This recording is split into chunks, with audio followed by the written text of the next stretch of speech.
Oke, di video kali ini Mister akan bahas tentang latihan soal PTS Fisika kelas 11 IPA genap tahun 2020 dan 2021. Yang pertama, untuk latihan soalnya adalah termos merupakan contoh proses termodinamika. Kita ingat lagi bahwa fungsi dari termos itu adalah supaya air di dalamnya tetap hangat. Dan biasanya termos itu dijaga dalam ruang vakum, di mana ruang vakum itu artinya proses termodinamikanya merupakan proses adiabatik, di mana proses adiabatik itu Q sama dengan 0. Jadi tidak ada pertukaran panas di dalam suatu termos seperti itu. Nomor 2, pada proses isokorik atau volumenya dijaga sama atau tetap, usaha bernilai. Jadi kita ingat lagi kalau misalnya isokorik volume sama berarti V1 sama dengan V2, artinya delta V-nya sama dengan 0. Jadi selisih volumenya itu sama dengan 0 karena volumenya sama. Nah, persamaan usaha dalam termodinamika adalah W sama dengan P dikali delta V. Karena isokorik ini delta V-nya adalah 0, ya. Jadi delta V0 ini khusus untuk proses isokorik, maka berapapun tekanannya kalau dikalikan dengan 0 nanti didapatkan hasil usahanya adalah 0. Oke, seperti itu. Ketiga, sebutkan sifat-sifat gas ideal. Oke, sifat gas ideal yang pertama itu adalah memenuhi hukum Newton tentang gerak, ya. Yang kedua, tumbukan pada gas ideal bersifat lenting sempurna.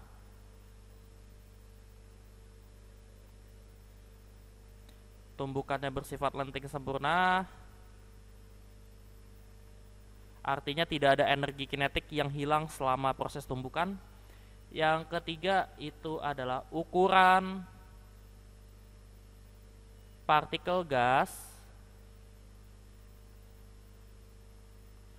dapat diabaikan terhadap wadah.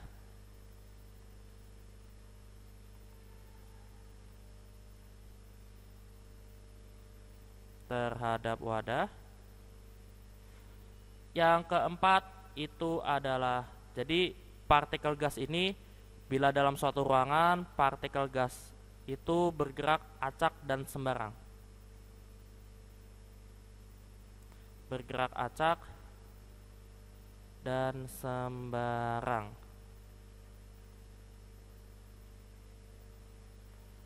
Nah, jadi pergerakannya ini acak dan sembarang. Yang kelima, tersebar merata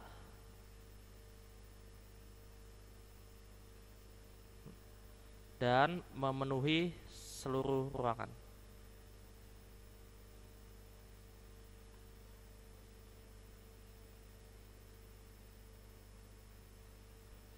Oke, jadi itu ya, kita review lagi tentang sifat-sifat gas ideal.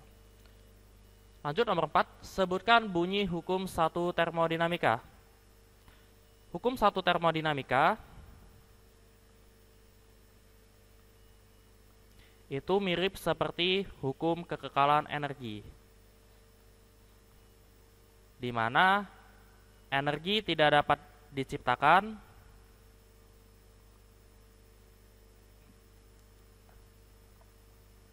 atau dimusnahkan.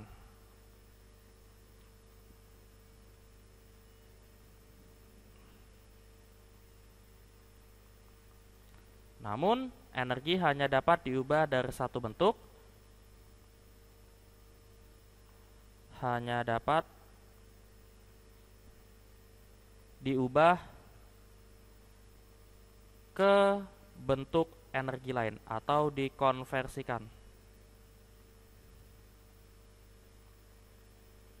Sedangkan hukum 2 termodinamika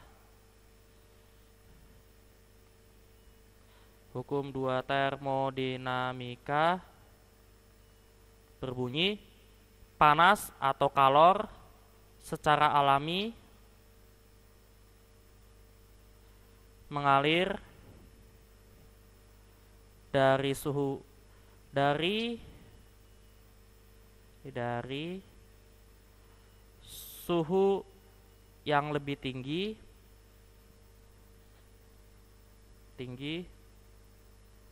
ke suhu yang lebih rendah. Oke, sip. Lanjut, next, nomor 5.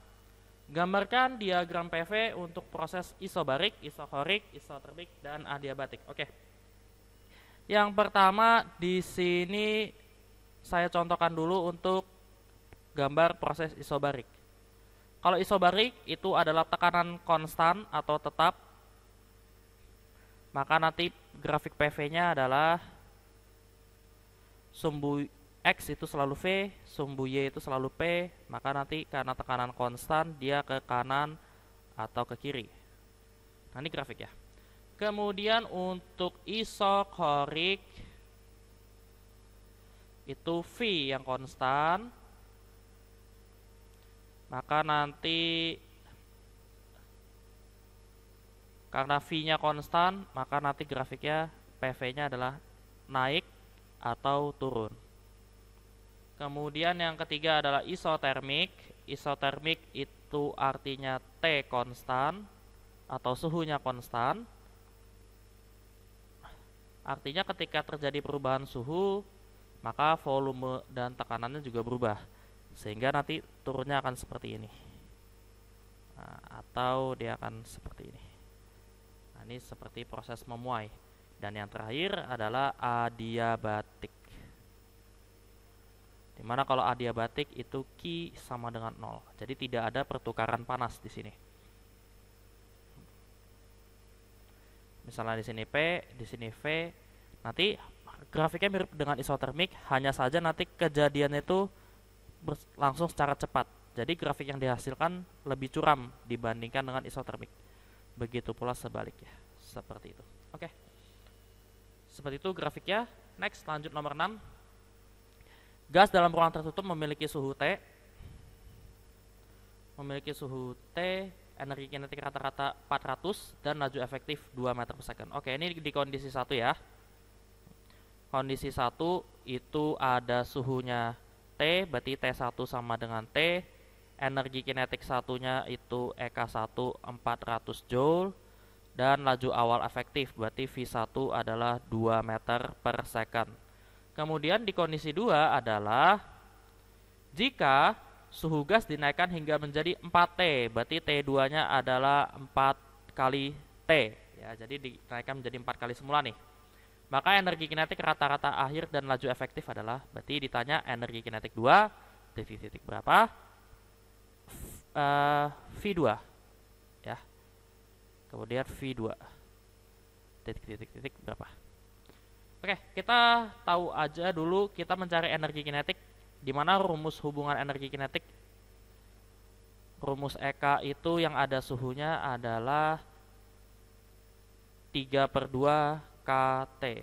Karena EK sebanding dengan T, maka kita bisa tuliskan di sini EK1 per EK2 sama dengan T1 per T2 ya. Jadi energi kinetik itu sebanding. Sedangkan 3/2K-nya ini hanyalah konstanta, jadi bisa diabaikan atau dicoret untuk soal-soal perbandingan. EK1 didapatkan adalah 400 Joule, EK2 kita nggak tahu berapa,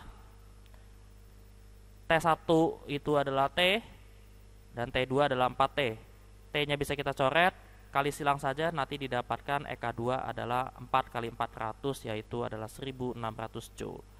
Ketemu EK2, kemudian untuk mencari kecepatan ya, kecepatan efektif gas atau laju efektif.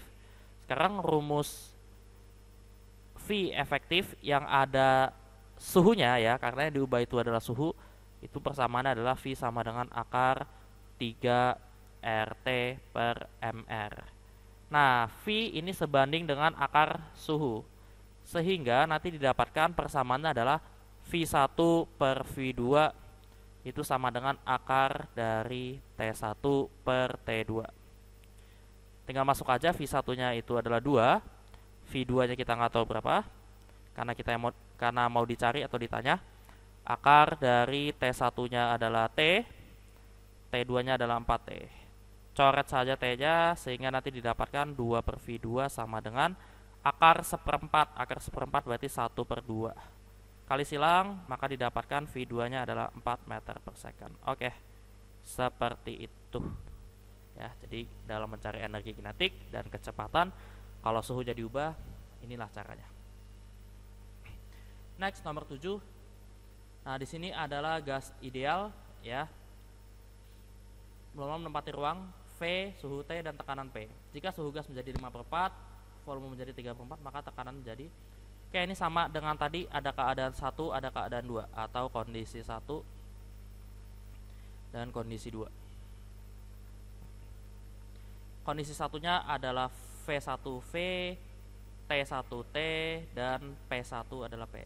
Jadi volume V, T1T, suhu T, dan tekanan P. Di kondisi 2 yang diubahnya adalah suhu. Berarti T2 adalah 5/4 T, volumenya menjadi 3/4 V, berarti V2 3/4 V. Nah, yang ditanyakan adalah tekanannya menjadi berapa. Oke, langsung jawab aja. Ini adalah rumusnya, tinggal P1 V1 per T1 sama dengan P2 V2 per T2. Tadi kita dapatkan bahwa P1P V1V per T1T sama dengan P2 yang ditanyakan. V2 itu adalah 3/4 V, sedangkan T2 adalah 5/4 T. Ini kita coret V-nya, ruas kiri dan ruas kanan, T-nya juga kita coret, maka P-nya belum bisa kita coret. Ini P sama dengan P2 dikali 3/4, pecahannya 5/4, ini dinaikin, maka dibalik 4/5, coret-coret, sehingga nanti P2 didapatkan hasilnya adalah pindah ruas ya, 3/5 pindah ruas, jadinya 5/3 P. Oke, seperti itu. Nomor 8, kita tulis dulu yang diketahui. Ada 1,5 meter pangkat 3, berarti itu adalah satuan dari volume ya, 1,5 meter kubik. Dipanaskan hingga volumenya menjadi 3,5, berarti V2 adalah 3,5 meter kubik. Jika tekanan gas helium 2 kali 10 pangkat 5 Newton per meter pangkat 2, berarti tekanan pressure itu 2 kali 10 pangkat 5 Newton per meter pangkat 2. Gas helium melakukan usaha luar sebesar, berarti yang ditanyakan adalah usaha. Langsung saja jawab, di mana usaha untuk termodinamika itu adalah W sama dengan P delta V. P-nya adalah 2 kali 10 pangkat 5 dikali delta V-nya adalah 3,5, volume akhir kurang volume awal. Volume awalnya 1,5. Didapatkan hasilnya adalah 2 kali 10 pangkat 5. Ini diselisih adalah 2. 2 kali 2 adalah 4 kali 10 pangkat 5. Satuan usaha adalah joule. Oke, sip, ketemu. Nomor 9. Dua gas ideal monoatomik, keduanya berada dalam suhu yang sama. Gas A terdiri dari partikel bermassa 4M. Jadi gas A itu adalah masanya ya. Jadi massa A itu adalah 4M. Sedangkan gas B bermassa 9M. Berarti MB itu adalah 9M. Perbandingan kecepatan efektif gas A terhadap gas B adalah, jadi yang ditanya perbandingan kecepatan nih, VA per VB. Nah, kita harus tahu dulu rumus kecepatan yang ada masanya. Nah, rumus kecepatan yang ada masanya itu adalah V sama dengan akar 3kT per M. Karena yang diubah hanya massa ya, jadi di sini adalah rasio gas ideal A dan B, dan yang membedakan adalah cuma massa, maka nanti kamu hanya dapat hubungan V dan akar M aja. Dan ini berbanding terbalik ya. Jadi VA per VB itu sama dengan akar. Nah, karena V berbanding terbalik dengan massa, maka di sini dituliskan massa B per massa A. Nah, VA per VB ini yang ditanyakan, tinggal masukkan aja angka M-nya. Di sini MB-nya 9M, MA-nya 4M. M-nya coret-coret, akar 93, akar 4 adalah 2, berarti di sini kita tuliskan 3/2. Udah selesai, ini perbandingannya. Oke, semoga bisa dipahami. Nomor 10, usaha yang dilakukan gas helium pada proses ABC adalah, oke, kita ingat lagi nih proses tentang grafik PV. Kita lihat dulu untuk proses AB. Kalau kalian perhatikan proses AB ini adalah proses isohorik. Dimana yang ditanya itu adalah usaha, berarti WAB. Karena isohorik maka hasil usahanya adalah 0 atau bisa dibuktikan dengan menghitungnya sendiri ya. Sedangkan untuk proses BC dia adalah isobarik. Untuk isobarik usahanya tidak sama dengan 0. Bisa kita cari. Cara carinya gimana? Cara carinya tinggal tekanan dikalikan dengan perubahan volume. Tekanannya adalah di sini B ke C itu adalah ini ya. 2 kali 10 pangkat 5. Delta V-nya adalah selisih 3,5 dikurang 1,5. Dikurangi nanti hasilnya adalah 2 kali 10 pangkat 5 dikali 2, yaitu adalah 4 kali 10 pangkat 5 Joule. Jadi proses ABC itu meliputi WAB ditambah WBC. 0 ditambah 4 kali 10 pangkat 5, nanti hasilnya adalah 4 kali 10 pangkat 5 Joule. Seperti itu. Oke, semoga bisa dipahami. Next, lanjut nomor 11. Langsung saja tulis diketahui. Di sini ada mesin Carnot pada suhu tinggi 600, suhu tinggi itu T1 600 Kelvin. Untuk menghasilkan kerja mekanik jika mesin menyerap kalor 600 Joule. Nah, karena ini mesin Carnot, maka kalor yang diserap itu Q1 600 Joule pada suhu tinggi dengan suhu rendah 400 Kelvin. Berarti T2-nya adalah 400 Kelvin. Tentukan efisiensi mesin Carnot. Oke, langsung saja jawab ini efisiensi, simbolnya eta. Eta sama dengan, karena diketahui adalah suhu, maka ditulis 1 min T2 per T1. Langsung saja masuk, 1 min T2 nya adalah 400, T1 nya adalah 600. Coret ratusnya, 1 dikurang 4 per 6 atau 1 dikurang 2 per 3 ya, jadi ini 2 per 3, 1 dikurang 2 per 3 adalah 3 per 3 dikurang 2 per 3 adalah 1 per 3. Nah, biasanya efisiensi dikalikan dalam persen, maka dikali 100%, sehingga nanti hasilnya adalah 33,3%. Oke, ketemu untuk jawaban A. Yang B, yang ditanya adalah usaha mesin Carnot. Usaha itu bisa dicari dari efisiensi sama dengan W per Q1. Tadi kita dapat efisiensinya bila tidak dalam pecahan adalah sepertiga ya, sepertiga sama dengan W-nya itu adalah di W-nya yang ditanyakan ya. Jadi di sini W-nya yang ditanyakan, berarti W per Q1-nya adalah 600. Kali silang saja, nanti didapatkan 600 sama dengan 3W, maka W sama dengan 200 Joule. Oke. Yang C adalah kalor yang dibuang di suhu rendah. Nah, kita ingat lagi siklus Carnot itu adalah seperti ini. Di sini adalah Q1 digunakan sebagai usaha dan dibuang sebagai Q2. Maka untuk mencari nilai Q2 itu adalah selisih antara Q1 dikurang W. Q1 nya adalah 600 Joule, W nya adalah 200. Jadi didapatkan Q2 nya adalah 400 Joule. Seperti itu. Nomor 12. Sebuah kulkas memiliki suhu rendah min 9 derajat Celcius. Di sini diketahuinya adalah suhu rendah, berarti T2 ya.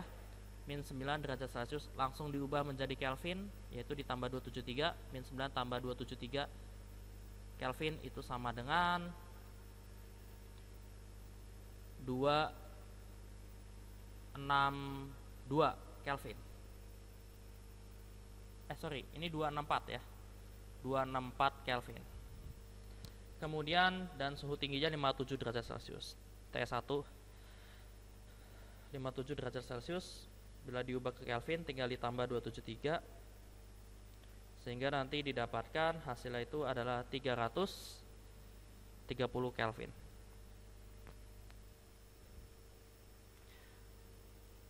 Jika kalor yang dipindahkan dari reservoir suhu rendah adalah 1200 Joule, nah ini kalor yang dipindahkan dari reservoir rendah, berarti Q2 1200 Joule.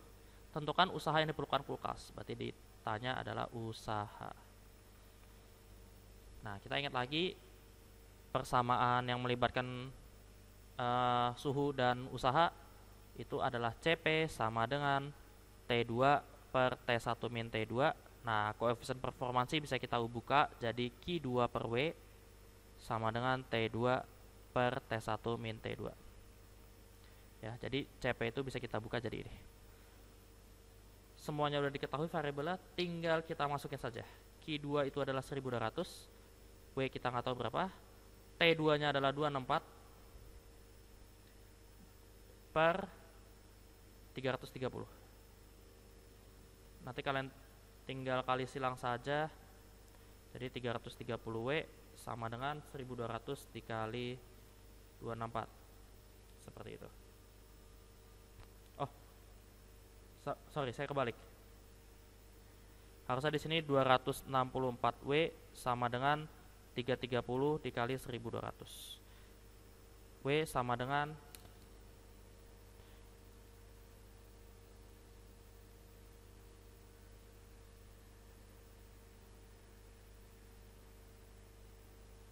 Nah, nanti didapatkan W-nya itu sama dengan 1500 Joule. Oke, semoga bisa dipahami. Lanjut untuk nomor 13. Ada sebuah mesin Carnot menggunakan suhu tinggi bersuhu 800 Kelvin. Berarti diketahui di sini adalah suhu tinggi T1 800 Kelvin. Mempunyai efisiensi sebesar 40%. Berarti efisiensi pertama 40%. Agar efisiensinya naik menjadi 50%. Nah, ini di kondisi 2. Jadi efisiensi aksen ya, saya misalkan efisiensi aksen itu 50%, maka suhu reservoir suhu tinggi dinaikkan menjadi, yang ditanyakan adalah suhu tinggi ya, suhu tinggi berarti T1 aksen. Oke, jadi untuk mesin Carnot itu biasanya T2 yang dijaga konstan, maka langsung saja jawab, kita mencari T2 nya dulu ya. Jadi efisiensi yang pertama itu sama dengan 1 min T2 per T1. Jadi kita mencari nilai T2. Efisiensi pertama adalah 40%. Kalau dijadikan dalam bilangan adalah 0,4 sama dengan 1 min T2 per T1. Satunya ini pindah ruas aja ke ruas kiri, sehingga nanti 0,4 dikurang 1 sama dengan min T2 per T1. 0,4 dikurang 1 adalah min 0,6. T2 nya kita nggak tahu, T1 nya masukin, angkanya adalah 800. Coret minusnya, 0,6 kali 800 adalah 480 Kelvin. Oke. Kemudian untuk kondisi 2 maka eta aksen sama dengan 1 min T2 per T1 aksen. Nah, nanti ini yang kita cari, T1 aksen. Oke, eta yang kedua itu adalah 0,5 sama dengan 1 min T2 per T1. 1 pindah ruas jadinya min 0,5 sama dengan min, ini langsung aja min T2 per T1. Oke, langsung masukin aja, minnya coret 0,5 sama dengan 480 per T1. Nanti T1 adalah 480 dibagi 0,5, nanti didapatkan hasilnya adalah 960 Kelvin. Oke, seperti itu. Next, untuk nomor 14, sebutkan dampak dari pemanasan global. Nah, ini dampak yang paling besar, itu yang pertama adalah naiknya permukaan air laut.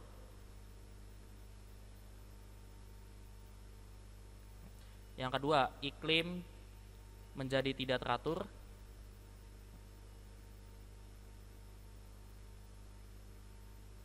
Yang ketiga itu adalah mencairnya es di kutub, sehingga nanti mengakibatkan permukaan air laut itu ada naik. Yang keempat adalah tenggelamnya pulau-pulau kecil. Tenggelamnya pulau-pulau kecil. Oke, seperti itu. Kemudian untuk nomor 15, bagaimana upaya kalian saat ini dalam mencegah pemanasan global? Yang pertama, pemanasan global itu terjadi akibat emisi dari sebuah gas, ya, emisi dari sebuah polusi, atau penggundulan hutan. Jadi tidak ada pasokan atau aliran udara yang baik di sana, sehingga nanti akan timbul gas efek rumah kaca yang sangat besar. Nah, upaya yang dapat mencegah pemanasan global, yang pertama adalah menanam perpohonan. atau membuka ruang terbuka, membuka ruang hijau di kota. Itu yang pertama, ya. Yang kedua itu hemat listrik, ya. Hemat listrik atau mematikan lampu saat tidak dibutuhkan. Saat tidak dibutuhkan.